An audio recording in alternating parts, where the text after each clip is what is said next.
You got Unit 1, and this is going to be question 2, which has to do with major differences between classical republicanism and natural rights philosophy. In what ways, if any, can the differences between the purposes of government set forth in classical republicanism and natural rights be reconciled? And should they be reconciled? Why? What do you think is the essential purpose of government should be?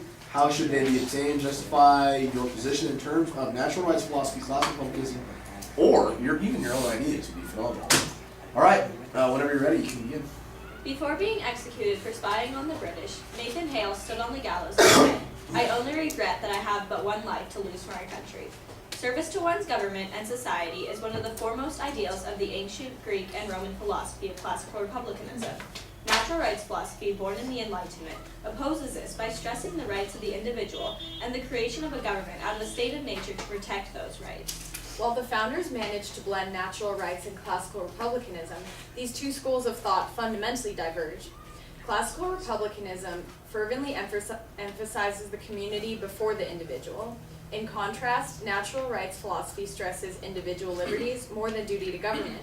Zappos CEO Tony Hsieh exemplified the merging of the two philosophies by moving his company's headquarters to downtown Las Vegas in an attempt to make it a more community-minded city, as well as establish it as a profitable business area for Zappos-sponsored startups. Thomas Hobbes' theory of a social contract, formed to protect individuals from the state of war of every man against every man, differs from the classical republican ideal of societies formed for a better community life.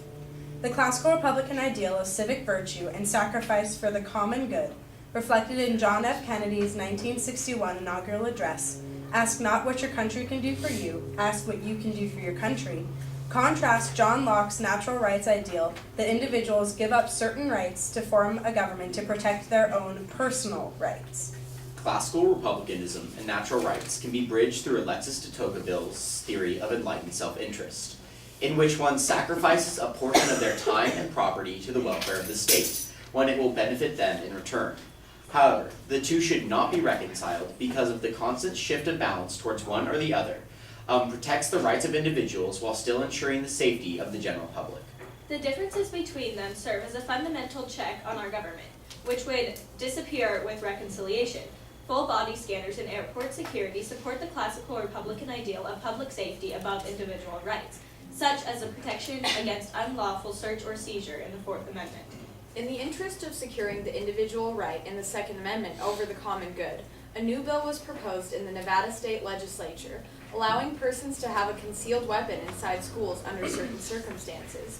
This balance is a sliding scale between the extremes in philosophy, and the perpetual debate between the two allows our government to adapt to shifting social values. An essential purpose of government is providing stability. As classical republicans argue, humans are social creatures, and life in society or with a government is better than life without one.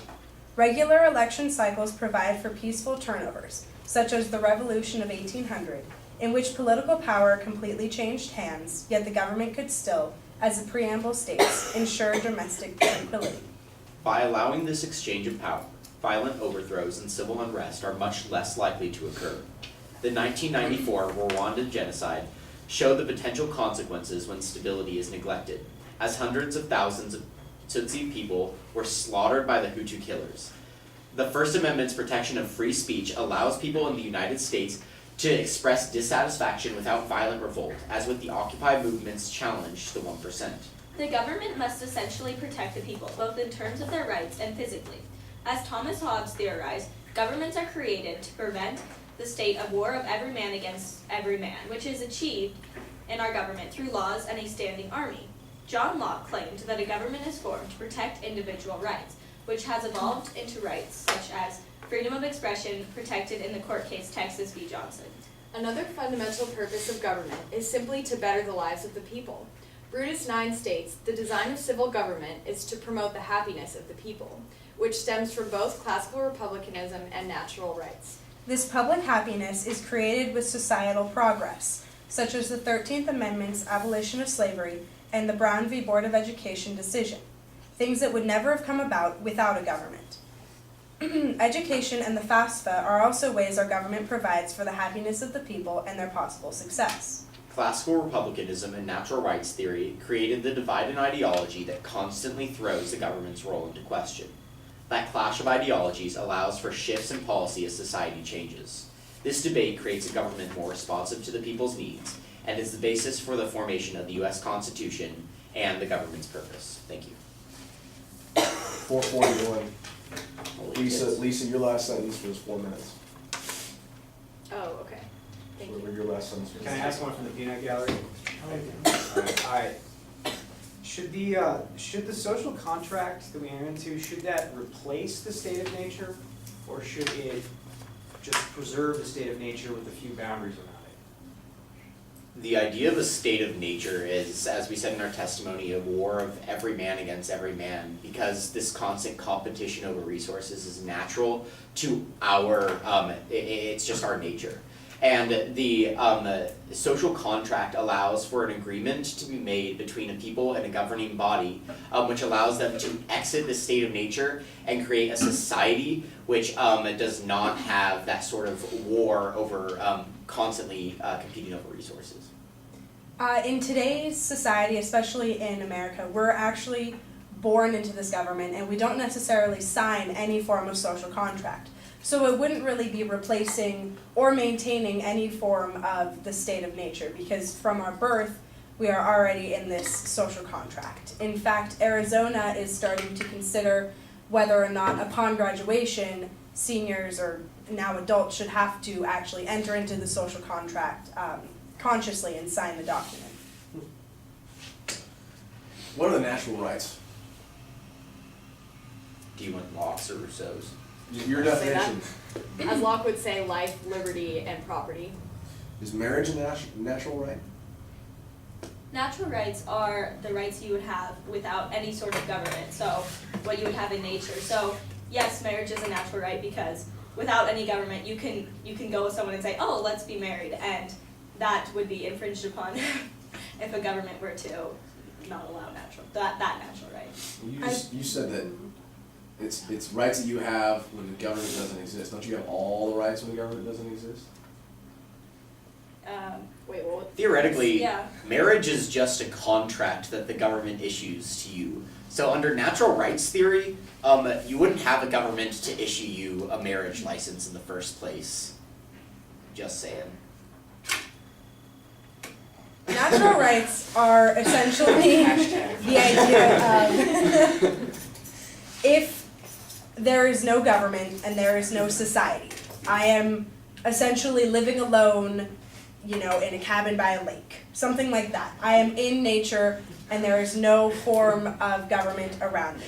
What rights I have are my natural rights, my rights to breathe, my rights to live, to eat, stuff like that, right? The basic human needs. When you enter into a state of society, you then have inalienable rights, like life, liberty, and the pursuit of happiness or property. So marriage is a government or religious construction that in nature, where you don't have religion, you don't have society, wouldn't exist. I think what Emily's trying to say is that when we're born, we should have as much equality of opportunity as possible, and that basic needs such as those are met. But people come into conflict when they decide what the pursuit of happiness exactly means. So for some of us, that might mean that things like the Defense of Marriage Act are unconstitutional, but for others, they would only be defending people's happiness. So, if natural rights are basic needs that all humans deserve, does that mean that the government's responsible for providing food for people, providing shelter, providing these basic needs? Well, it depends on what stance you're taking. So, if you're looking at this from a classical Republican stance, absolutely. But a natural rights theory says that people have the right to build themselves up in the world, and arguably, yes, that they should have those fundamental needs taken care of. But there's this sort of neo natural rights theory that's coming around, which is essentially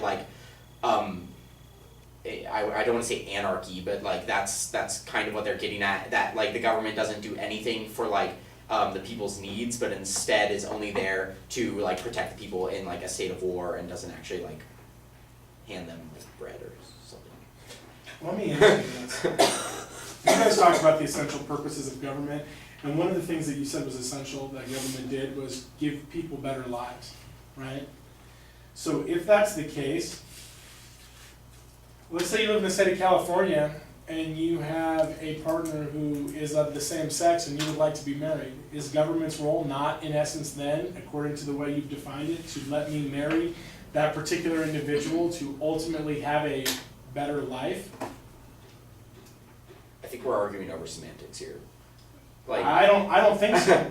I'm concerned about what you consider an essential purpose of government, because I think that all depends on the lens in which you look at it, right? Because if you're homosexual and you would like to get married, the government doesn't let you do that, right? So it obviously doesn't provide you, in that circumstance, an essential benefit, right? To a better life. I'm just interpreting what you wrote. Pursue happiness is. Yeah, that's in the list, right? You brought it up. Let's go further. Let's keep going. I mean, I know you're gonna get at it, and I'm gonna let you get at it, but I'm gonna keep asking. I've moved to this country illegally to get my family out of crime-ridden Mexico. Do I get to stay? I'm working hard. I'm buying stuff, in essence paying tax in terms of sales tax and those things. That's Do why I get to stay? that's why it's up in question, because the common good is in question here, which I suppose we need to emphasize more in our testimony. But that's the But you're not answering the question.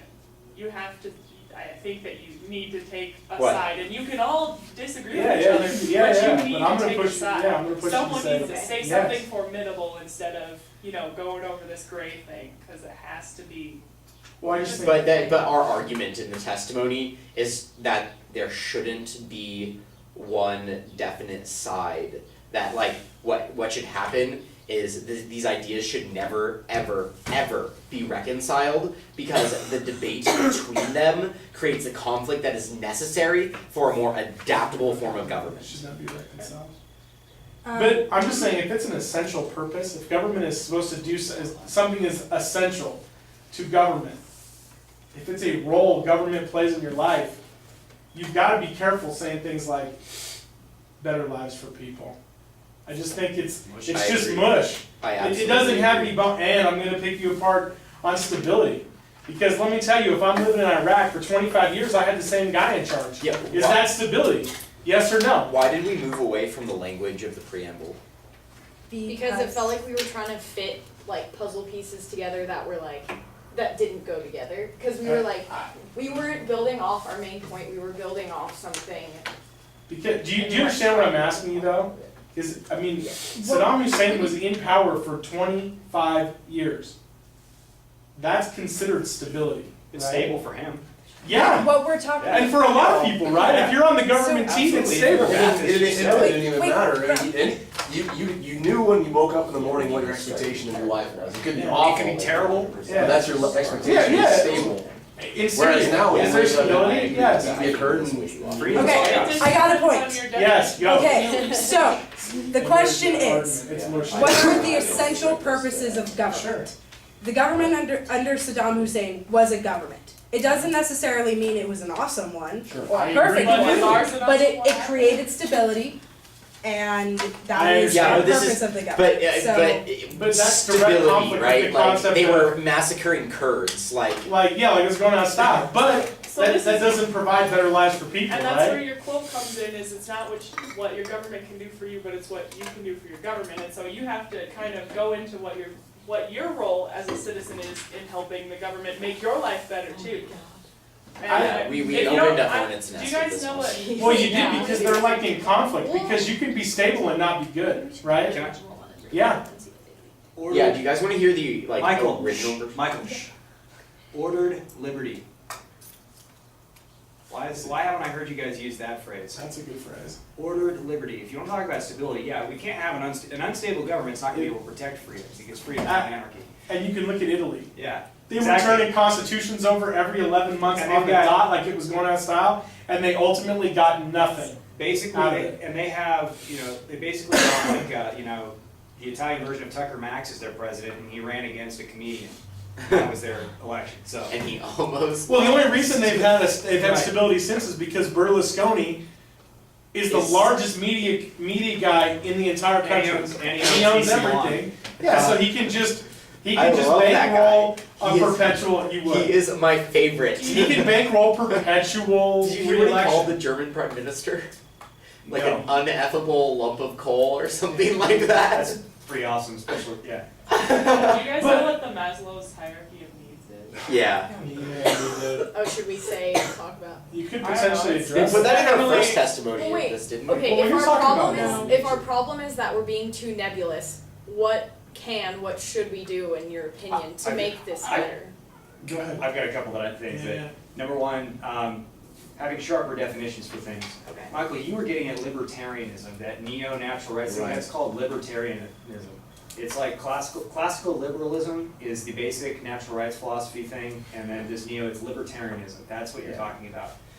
I would also, first of all, I know that last time we heard this, we tore you guys up over this, well, we don't think they should ever be reconciled.